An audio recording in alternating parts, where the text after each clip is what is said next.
సృష్టి test tube baby centre కేసులో పోలీసుల విచారణలో నమ్మలేని నిజాలు వెలుగులోకి వస్తున్నాయి. హైదరాబాద్, విజయవాడ, విశాఖలో పోలీసుల దర్యాప్తు కొనసాగిస్తున్నారు. వీర్యం, అండాల సేకరణ పేరుతో నగరంలో వికృత దందా కొనసాగిస్తున్నారు. ఒక్కొక్క నుండి ఒక్కొక్క రేటు పెట్టి వీర్యం సేకరిస్తున్నారు. ఇండియన్ స్పర్మ్ టెక్ నుండి సృష్టి టెస్ట్ ట్యూబ్ కి సంబంధాలు ఉన్నట్టు గుర్తించారు. దీనికి సంబంధించి పూర్తి డీటెయిల్స్ మా కరెస్పాండెంట్ అమర్ మనకి లైవ్ లో అందిస్తారు. అమర్, సృష్టి టెస్ట్ ట్యూబ్ బేబీకి సంబంధించి విచారణలో చాలా విషయాలు బయటకు వస్తున్నాయి. డీటెయిల్స్ ఏంటి? కార్తిక్, సికింద్రాబాద్ సృష్టి టెస్ట్ ట్యూబ్ సెంటర్కి సంబంధించిన పోలీసుల దర్యాప్తులో కీలక విషయాలు బయటకు వస్తున్నాయి.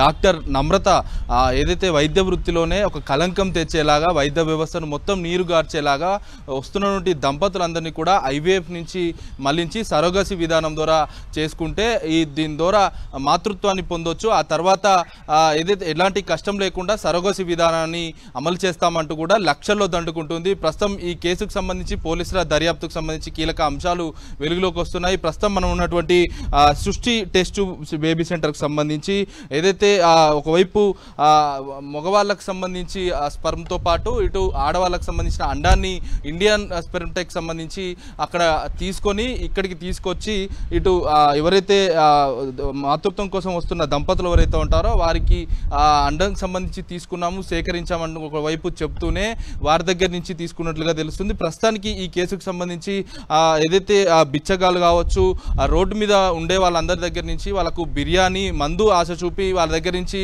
ఏదైతే 100-200 అలా ఇచ్చేసి వారి దగ్గర నుంచి వీర్యంతో పాటు అండం కూడా సేకరిస్తున్నట్లుగా పోలీసుల ప్రాథమిక విచారణలో వెల్లడైంది. ప్రస్తుతం ఈ కేసుకు సంబంధించి కీలకమైన అంశాలు పోలీసుల విచారణలో వెల్లడైతా ఉంది. ప్రస్తుతం నమ్రత వ్యవహారాలకు సంబంధించి దృష్టిసారించారు. విజయవాడ, విశాఖపట్నం, కుక్కడపల్లి, కొండాపూర్తో పాటు సికింద్రాబాద్లో ఉన్నటువంటి సృష్టి టెస్ట్ ట్యూబ్ సెంటర్లకు సంబంధించి వాటన్నిటిపైన దృష్టిసారించారు. ఇప్పటికే దగ్గరికి వస్తున్నటువంటి పేషెంట్లకు సంబంధించి 30 మందికి పైగా పేషెంట్లకు ఇక్కడనే దంపతులకు సంబంధించి మాతృత్వం పొందేలా ఇట్లు సరోగసి విధానాన్ని అమలు చేసేలా లక్షల వసూలు చేసినట్లుగా తెలుస్తుంది. ఒక్కొక్క పేషెంట్ నుంచి 30 లక్షల నుంచి దాదాపు 80 లక్షల వరకు వసూలు చేసినట్లుగా తెలుస్తుంది. ఇటు పోలీసుల దర్యాప్తులో మాత్రం చైల్డ్ ట్రాఫికింగ్ అంశాలు వెలుగులోకి వచ్చాయి.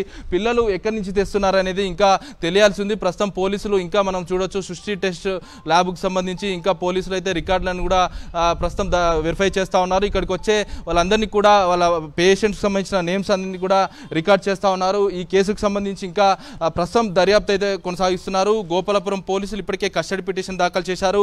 కస్టడీకి తీసుకొని విచారిస్తే కీలకమైన అంశాలు ఈ వ్యవహారం అంతా కూడా బయటపడుతుందనే ఆలోచనతో ప్రస్తుతం గోపాలపురం పోలీసులు అయితే ఉన్నారు. కస్టడీ పిటిషన్కి సంబంధించి ఇవాళ కోర్టులో విచారణ అయితే జరగనుంది. అయితే మొత్తం ఈ వ్యవహారానికి సంబంధించి ఐవీఎఫ్, ఐయుఐకి సంబంధించి వస్తున్న దంపతులకు మాతృత్వం కోసం వస్తే ఇటు ఐయుఐ కావచ్చు, ఐవీఎఫ్ ఈ రెండు విధానాలు కూడా మీకు సూటబుల్ కావు, సరోగసి విధానమే మేలు అంటూ కూడా లక్షల్లో దండుకుంటుంది. అయితే ఐయుఐ కావచ్చు, ఐవీఎఫ్ రెండు విధానాల ద్వారా 2-3 లక్షల వరకు ఆదాయం డాక్టర్కి చేరుతుంది.